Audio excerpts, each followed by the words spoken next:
പദയാത്രയാണ് ഏറ്റവും കൂടുതൽ നമ്മൾ വീഡിയോസ് ഒക്കെ കാണുക, അല്ലെങ്കിൽ യാത്രകൾ എന്ന് പറയുമ്പോൾ ഏറ്റവും കൂടുതൽ നമ്മൾ കാണുന്ന പദയാത്രയാണ്. അപ്പൊ ഇത് ചെയ്ത സമയത്ത് ചേട്ടന് വിചാരിച്ചിരുന്നു ഇത് കൂടുതൽ യാത്ര? അങ്ങനെയൊന്നും വിചാരിച്ചിട്ടൊന്നും ഇതുവരെ ചെയ്തിട്ടില്ല. നമ്മളൊരു പേർപ്പസ് ഉണ്ട്, മ്യൂസിക് ക്രിയേറ്റ് ചെയ്യുമ്പോൾ അതിനോടൊരു എന്തുകൊണ്ടാണ് അത് ചെയ്യുന്നത്, അതിലൊരു ഇൻസ്പിറേഷൻ, ഒരു ആസ്പെക്ട് ഉണ്ടാവും, ഒരു കാര്യം ഉണ്ടാവുമല്ലോ.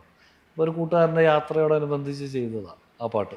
അജയ് പുള്ളിക്കാരൻ ഇങ്ങനെ ഹിമാലയത്തിലൊക്കെ പോയി അവിടെയൊക്കെ ഇറങ്ങി വളരെ ലോ ആയിരുന്നിരുന്ന പുള്ളി പോയി വന്ന ആൾ വളരെ ഫ്രഷായിട്ട് വരികയും, അപ്പോൾ അത് മേക്സ് എ ഹ്യൂജ് ഡിഫറൻസ്. നമ്മളെ സംബന്ധിച്ച് അടുത്തൊരു സുഹൃത്ത് എന്നുള്ള രീതിയിൽ വളരെ സന്തോഷം തോന്നി.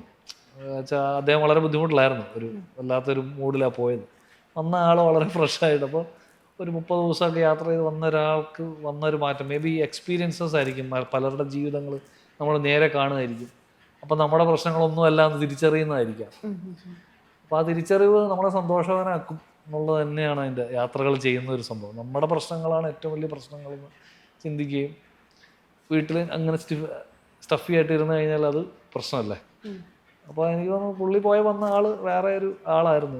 അപ്പോൾ ഞാൻ ഓൺ ദ വേ പുള്ളി ഇങ്ങനെ ഫോട്ടോസ് എടുത്ത് അയച്ചു തരുമായിരുന്നു, കാലിൻ്റെ പടം ഇങ്ങനെ വെള്ളത്തിൽ മുക്കി. അത് ഫ്രഷ്നെസ്, പുള്ളി മൊത്തത്തിൽ ആൾ മാറി.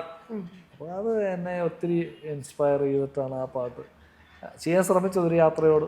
പിന്നെ അത് ചെയ്തു വന്ന് കൂടെ മ്യൂസിഷ്യൻസ് ജോയിൻ ചെയ്തു, ഹരീഷ് ജോയിൻ ചെയ്തു, എല്ലാവരും ഒരുമിച്ച് വന്നപ്പോഴേ നിങ്ങളെ ലൈവ് നിങ്ങൾ രണ്ടുപേരും കൂടെ പാടുന്നതാണ് മ്യൂസിക് മോജോ എന്ന് പറയുന്ന ഷോയില് കപ്പയുടെ